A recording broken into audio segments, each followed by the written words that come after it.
Information act కింద గతంలో అడిగితే సంతకాలు లేకుండా, బహుశా నాకు తెలిసి ఇది రాష్ట్ర చరిత్రలోనే ఒక రికార్డ్, ఒక మాజీ మంత్రిగా రైట్ టు ఇన్ఫర్మేషన్ యాక్ట్ కింద దానికి సంబంధించినటువంటి సమాచారాన్ని నేను మీ అందరికీ కూడా చూపించడం జరిగింది.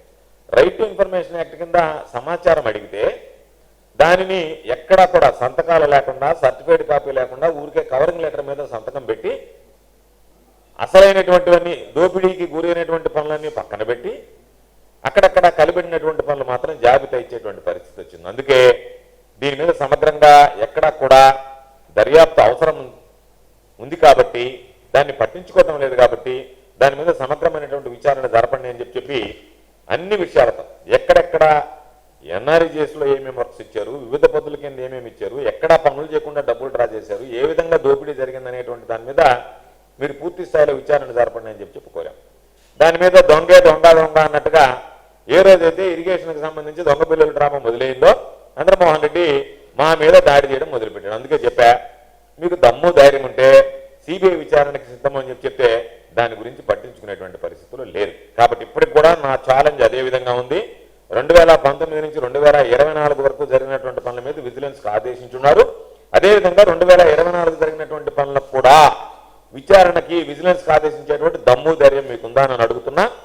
లేదు, మీరు నీతిమంతులు నిజాయితీ పరులైతే రెండు ఆప్షన్స్. ఒకటి, ఇరిగేషన్ పనులలో సర్వేపల్లి నియోజకవర్గంలో అవకతవకలు జరగలేదని సోమిరెడ్డి ప్రమాణం చేస్తాడా, లేదు సిబిఐకి ఈ కేసును రెఫర్ చేసి విచారణకి సిబిఐకి అప్పచెప్పి నీ చిత్తశుద్ధి నిరూపించుకుంటావా అనేటువంటిది ఒకటి. దీంతో పాటు మనం మాట్లాడాం, అనేక ఉదాహరణలు చూపించాం. గంగాధర్ రెడ్డి అనేటువంటి మేనేజర్గా పనిచేసేటువంటి వ్యక్తి నేరుగా తన ఖాతాలోకి ఫోన్పే ద్వారా కాంట్రాక్టర్ దగ్గర నుంచి డబ్బులు తీసుకున్నాడు. అయితే దానికి సంబంధించి దాదాపుగా నెల రోజుల పైనైనా ఇటు ఏసీబీ కానీ ఇటు అధికారులు కానీ ఏమాత్రం విచారణ జరపకుండా మొక్కుబడిగా తూతూ మంత్రంగా సరెండర్ చేశామని చెప్పి మరలా అతన్ని జిల్లాకి తీసుకురావడానికి ఈరోజు చంద్రమోహన్ రెడ్డి ఆధ్వర్యంలో, చంద్రమోహన్ రెడ్డితో పాటు ఉన్నటువంటి ఈ కెనాల్కి సంబంధించినటువంటి చైర్మన్లు ఎవరైతే ఉన్నారో, సాగునీటి సలహాలకు సంబంధించినటువంటి చైర్మన్లు వీళ్ళు వ్యవహరిస్తున్నారు. అంటే దాని అర్థం మరలా మీరు దొంగ బిల్లులు చేసుకోవడానికి, దొంగ పనులు చేయడానికి ఇటువంటి అవినీతి అధికారులు అవసరం ఉంటారు. కాబట్టి ఏదో ఒక విధంగా వాళ్ళని మరలా నెల్లూరు జిల్లాకు తీసుకురావాలి. నేను ఈ ప్రభుత్వాన్ని అడిగేది, ఇంతకన్నా ఆధారాలు అవసరమా?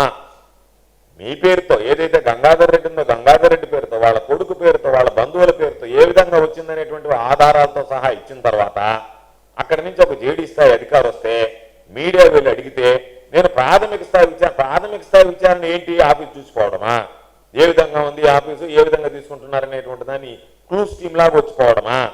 అసలు ఎక్కడ జరిగింది? కాంట్రాక్టర్లు మీరు విచారించారా, లేదు ఫిర్యాదు ఇచ్చినటువంటి వాళ్ళని విచారించారా? ఏమీ విచారించకుండా ఆఫీస్కి వచ్చి మామ అనిపించి ఏదో ఒక విధంగా ఇది సద్దుమణిగిపోయింది అని చెప్పానని దాని మీద అటువంటి వాళ్ళ మీద వాళ్ళ బ్యాంకు ఖాతాలు ఏదన్నా మీరు వాటికి సంబంధించినటువంటి విచారణ జరిగిందా? ఎక్కడైతే ఫోన్ పేలు పడ్డాయో ఆ బ్యాంకు ఖాతాకు సంబంధించి ఇటువంటి లావాదేవీలు ఎన్ని జరిగాయి? మా దగ్గర కొన్ని లావాదేవీలు జరుగుతున్నటువంటి వాటిని మేము ప్రస్తావించాం. దాని మీద అతను ఒప్పుకున్నాడు. నా మీద కూడా ఆరోపణలు చేస్తూ ఒక లేఖ ఇచ్చాడు, మా కొడుకు అకౌంట్లో పడాల్సింది నా అకౌంట్లో పడింది, మా కొడుకు ఏదో కన్సల్టెంట్, అంటే ప్రభుత్వ ఉద్యోగులు కాదు వీళ్ళ కొడుకే చేస్తున్నాడు అంతా, కాబట్టి ఆయనకి ఇచ్చినటువంటి నజరానాలు నాకు కొంత పడింది అని చెప్పి రకరకాలైనటువంటి వ్యాఖ్యలు చేశారు. ఇటువంటి అధికారులను పెట్టుకుని మీరు ఇష్ట ప్రకారం దోపిడీ చేస్తే ఈ జిల్లాలో ఉండే అవినీతి పరులందరికీ కేరా పడ్డర్స్ ఎవరంటే సోమిరెడ్డి. ఆర్ట్ ఆఫ్ కరప్షన్, ఇప్పుడు కింగ్ ఆఫ్ కరప్షన్ తయారైపోయాడు. ఎందుకంటే అతనికి కరప్షన్లో రకరకాలైనటువంటి ఆర్ట్లు ఉన్నాయి, ఇప్పుడు కింగ్ ఆఫ్ కరప్షన్ లాగా తయారయ్యాడు.